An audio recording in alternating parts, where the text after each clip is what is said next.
We're back. This is National Geographic Weekend. I'm Boyd Matson.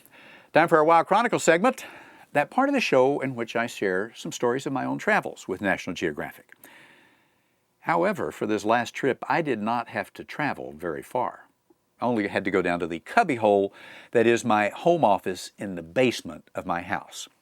And I went down there and essentially traveled around the world by looking at junk that I have accumulated and collected. As I may have mentioned before, I call it the Matson Museum of Overpriced Artifacts.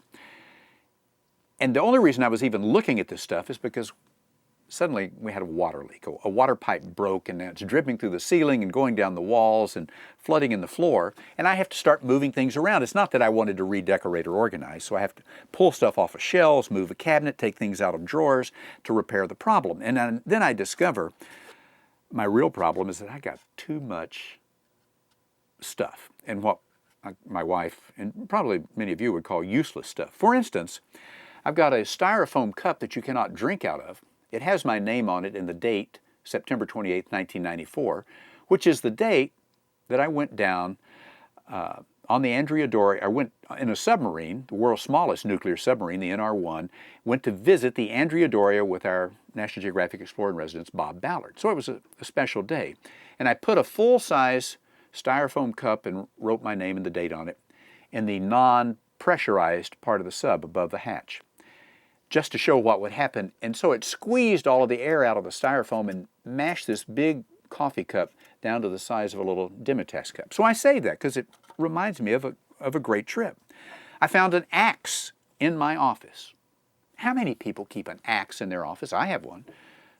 Probably me, Lizzie Borden, and Paul Bunyan are the only people with axes in their office. But this was different because I got it in Botswana, and you can pull the handle out, and it has a knife in it.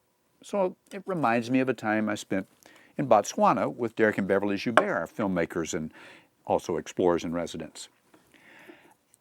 I found part of a shark's jaw, not even a whole jaw that you can show off, just a little broken 6-inch piece, but I kept it because I used to do talks showing kids how there are rows and rows of teeth, how sharks have hundreds of teeth that line up, and if they lose one, another one just pops up in its place.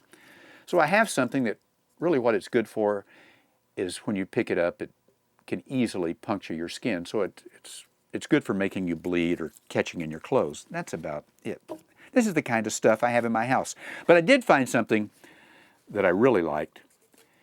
From New Guinea, it's a gourd. It's got an opening about 2 inches at one end, and then it tapers down to a point about 15 inches away. Curves at the bottom, kind of a fishhook shape. And anthropologists call this a phallocrypt. Of course, crypt would imply that whatever's inside of it is dead, so no self-respecting New Guinea man would call it a phallocrypt. They would call it a horum, which loosely translates to penis sheath. And every man likes to say he's carrying a sword in a sheath, and as it implies, a penis sheath is an article of clothing, the only article worn by some men in New Guinea. And, well, sometimes they accessorize it with feathers and body paint. But it makes for a great conversation piece if you can say, "Have you seen my penis sheath?" And it's a real one. Extra long, I might add. Anyway, I got to travel around the world basically by just going through the crap in my office. It was the cheapest trip I have ever taken. That wraps up our show for this time. Thanks for listening. Thanks for joining me on my little trip around the world. Be sure and join us next time on National Geographic Weekend for another radio adventure.